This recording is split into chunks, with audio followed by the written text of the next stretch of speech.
Fala galera, beleza? Olha quem voltou, 2022 está aí começando e nós estamos recomeçando com esse ano para mais vídeos aqui no canal Lendo com Leão, então vem comigo!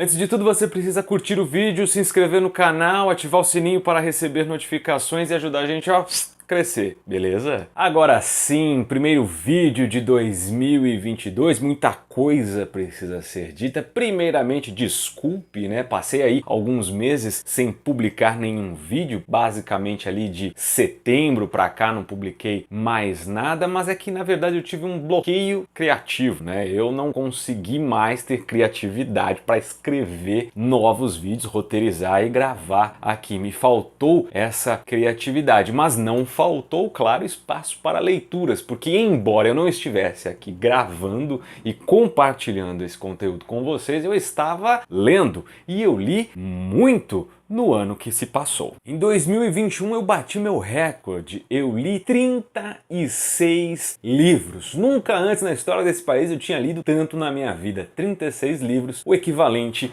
a 3 livros por mês. Uma salva de palmas para mim. E desses 36 livros que eu li, claro, eu tinha que escolher os melhores. Por isso o vídeo de hoje é sobre isso, as 3 melhores leituras do segundo semestre de 2021. Você é o bichão mesmo, hein, doido? Por que as 3 melhores leituras do segundo semestre de 2021? Não sei. Porque eu já fiz sobre o do primeiro semestre do ano passado. Você pode conferir esse vídeo aí. Olha só isso, um bolo aqui, um segundo bolo aqui e, para completar, tem o Kindle.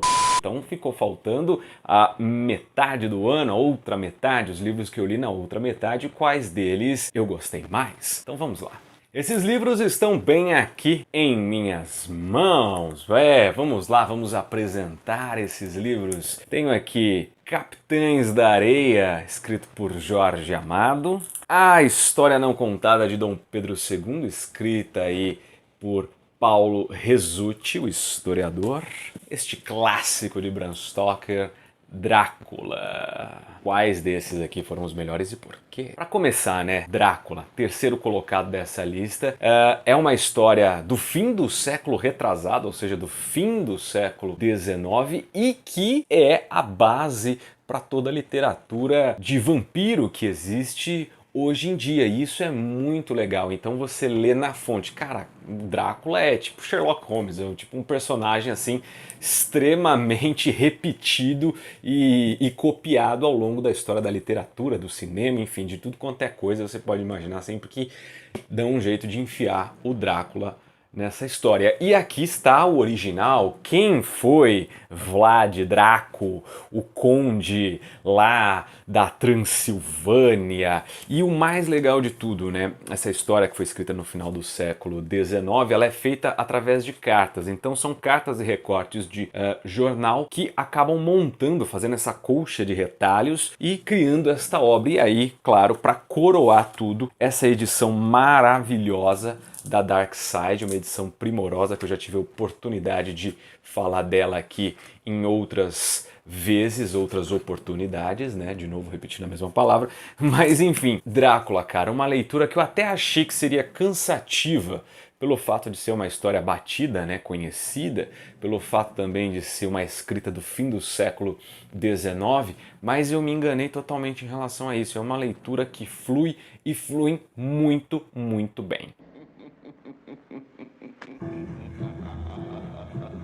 Continuando na lista, tenho aqui esse livrinho pequenininho, olha, Jorge Amado, Capitães da Areia, talvez seja a principal obra aí de Jorge Amado, livro que foi escrito, né, publicado em 1937, ou seja, em pleno Estado Novo da Era Vargas. Um livro muito interessante que fala sobre moleques, crianças, órfãs de Salvador, capital da Bahia, e como esses moleques, esses capitães da areia, que é o grupo que eles formavam ali, eles viviam de pequenos furtos, roubos, golpes, enfim, para conseguir se dar bem, para serem os bambas ali na cidade de Salvador. Muito interessante, narra a história desse grupo de crianças, os Capitães da Areia, e como cada um teve um futuro diferente, cara. É muita sensibilidade, teve muita sensibilidade o Jorge Amado na hora de escrever isso.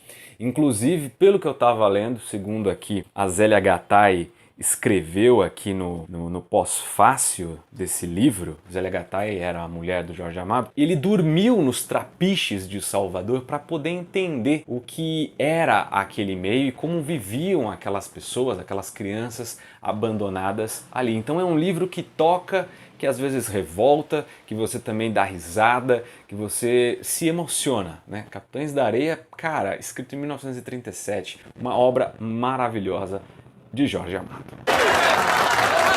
E o primeiro lugar, eu como um grande apreciador da história deste país, claro, deixei este aqui. Pedro II, a História Não Contada, livro escrito por Paulo Resutti. Você deve se lembrar que o pai dele, o Dom Pedro I, também esteve entre as melhores leituras do primeiro semestre de 2021. Decidi colocá-lo como o melhor livro de história.